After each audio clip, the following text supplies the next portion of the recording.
جو انسان ایمان، نماز اور توبہ کے ساتھ زندگی گزارتا ہے اس کے لیے موت رحمت بن جاتی ہے، اور جو گناہوں میں ڈوبا رہتا ہے اس کے لیے موت ہی عذاب کی شروعات بن جاتی ہے۔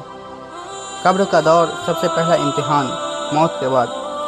جیسے ہی انسان کو دفن کیا جاتا ہے، 2 فرشتے منکر اور نکیر قبر میں آتے ہیں اور 3 اہم سوال کرتے ہیں۔ 3 سوال۔ نمبر 1، من ربو کا، تیرا رب کون ہے؟ صحیح جواب، ربی اللہ، میرا رب اللہ ہے۔ نمبر 2، ما دینو کا، تیرا دین کیا ہے؟ صحیح جواب، دین الاسلام، میرا دین اسلام ہے۔ نمبر 3، من نبیو، تیرا نبی کون ہے؟ صحیح جواب، نبی محمد صلی اللہ علیہ وسلم، میرے نبی محمد صلی اللہ علیہ وسلم ہے۔ اگر انسان ایمان اور یقین کے ساتھ جیا تو اسے جواب دینا آسان ہوگا۔ قبر اس کے لیے جنت کا باغیچہ بن جائے گی۔ فرشتے کہیں گے سو جاؤ جیسے دلہا سوتا ہے۔ اگر جواب نہیں دیا، جو دنیا میں لاپرواہ رہا، نماز نہیں پڑھی، دین کو نہیں اپنایا، وہ ہکلائے گا، کہے گا ہاں ہاں لا ادری، مجھے نہیں معلوم۔ اس کے لیے قبر جہنم کے گڈھے میں بدل جائے گی۔ اندھیرا، تنگی اور عذاب شروع ہو جائے گا۔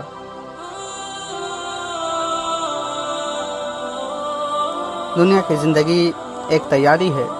جو ایمان، نماز اور نیک اعمال کے ساتھ جیے گا اسے قبر کا دور آسان ملے گا، ورنہ وہیں سے آخرت کی سزا شروع ہو جائے گی۔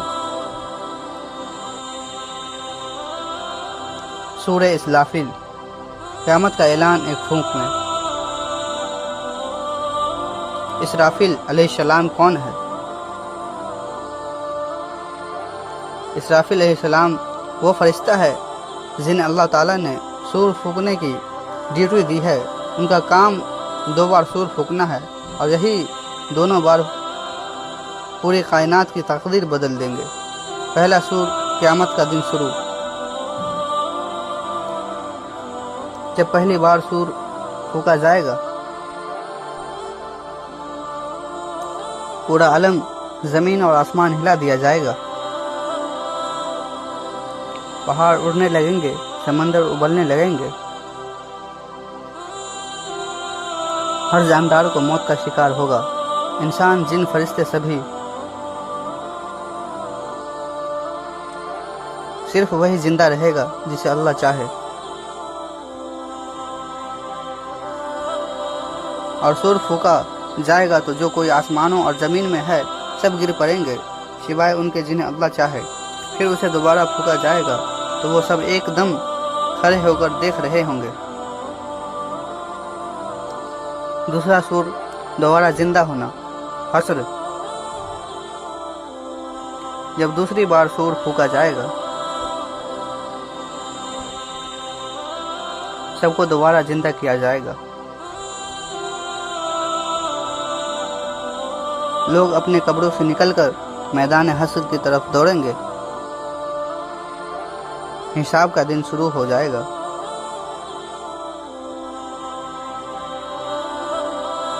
اس دن کی دہشت اتنی بڑی ہوگی کہ ماں اپنے بچوں کو بھول جائے گی۔ اچھے اور برے اعمال کے حساب سے فیصلہ ہوگا، جنت یا جہنم۔ آج جو کچھ کر رہے ہیں وہ کل ہمارے اٹھائے جانے کا سبب بنے گا۔ سور پھونکنے کا دن اچانک آئے گا۔ ہمیں اسی کے لیے ہر وقت تیار رہنا ہے۔ ایمان، نماز، نیک اعمال کے ساتھ حشر کا میدان حشر، انسانیت کا سب سے بڑا امتحان۔ حشر کا مطلب ہے اکٹھا کرنا۔ قیامت کے دن جب اللہ کا حکم ہوگا تو سب انسانوں اور جنوں کو اس کے قبروں سے زندہ کر کے ایک ہی میدان میں جمع کیا جائے گا۔ اسی کو کہا جاتا ہے میدان حشر۔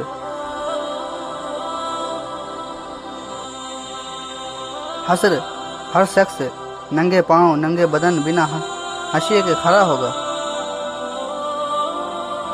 سورج بہت قریب ہوگا، پسینہ لوگوں کو ڈبو دے گا۔ ہر کوئی اپنے اعمال کی چنتا میں ڈوبا ہوگا۔ یہاں تک کہ ماں بھی اپنے بچوں کو بھول جائے گی۔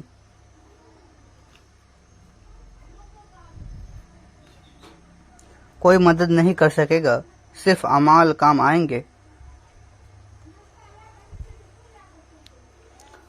اس دن آدمی اپنے بھائی سے، اپنی ماں اور اپنے باپ سے، اپنے بیوی اور اپنے بیٹوں سے بھاگے گا۔ ہر ایک کو اس دن بس اپنی ہی فکر ہوگی۔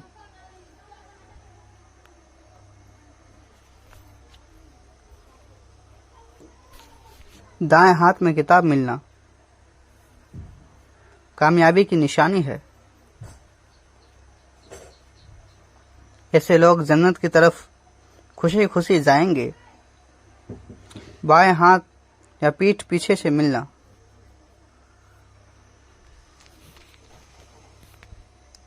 شرمندگی اور ناکامی کی نشانی ہے۔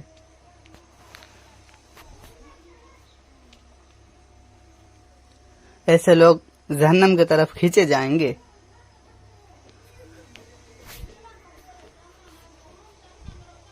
ہر چھوٹی بڑی بات کا حساب ہوگا، یہاں تک کہ ایک مسکراہٹ بھی۔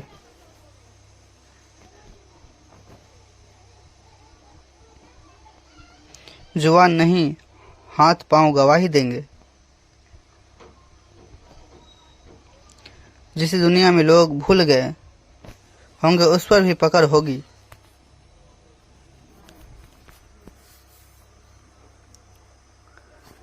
آج کا ہر عمل کل اس میدان کے سامنے آئے گا۔ آج توبہ اور نیک اعمال سے اپنی کتاب دائیں ہاتھ میں دلواؤ۔ وہ دن بہت مشکل ہوگا، صرف ایمان والے نجات پائیں گے۔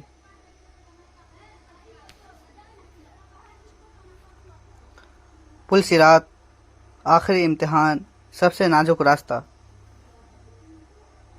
پل صراط ایک تیز دھاردار پل ہے جو جہنم یعنی دوزخ کے اوپر بچھایا جائے گا۔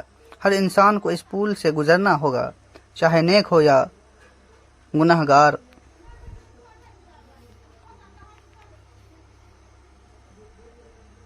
پل صراط بال سے زیادہ باریک اور تلوار سے زیادہ تیز ہوگا۔ اس کے دونوں طرف کانٹے، ہک اور آگ کے شعلے ہوں گے جو گرتے ہوئے لوگوں کو کھینچ کر جہنم میں لے جائیں گے۔ ایماندار، نمازی، پرہیزگار لوگ بجلی کی رفتار سے یا ہوا کی طرح کسی کو پل جھپکتے، کسی کو رینگتے، کسی کو گھسیٹتے ہوئے پار کرانا ہوگا۔ کچھ لوگ بیچ راستے میں گر جائیں گے اور سیدھا جہنم میں پہنچ جائیں گے۔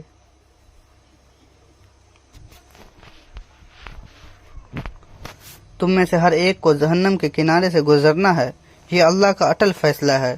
پھر ہم پرہیزگاروں کو بچا دیں گے اور ظالموں کو وہی چھوڑ دیں گے۔ پل صراط پر چلنے والوں کو ان کے ایمان کے مطابق روشنی دی جائے گی۔ کسی کی روشنی بڑی ہوگی، کسی کی بس قدموں کے نیچے۔ منافقوں کی روشنی بجھا دی جائے گی اور وہ گر پڑیں گے۔ یہ راستہ ہر حال میں طے کرنا ہی ہے، کوئی وکلپ نہیں۔ آج کے اچھے کام، قلب کی صفائی اور نمازوں کی پابندی ہی اس دن کام آئے گی۔ جو بچ گیا وہی جنت تک پہنچے گا۔ اب جو وقت ہے وہی عمل کا موقع ہے۔ موت کے بعد صرف حساب ہوگا، عمل نہیں۔ اس لیے آج ہی توبہ کرے، نماز قائم کرے اور نیک اعمال جمع کرے۔ تو ناظرین، ملتے ہیں کل اگلی ویڈیو کے ساتھ، تب تک کے لیے السلام علیکم ورحمۃ اللہ وبرکاتہ۔ خدا حافظ۔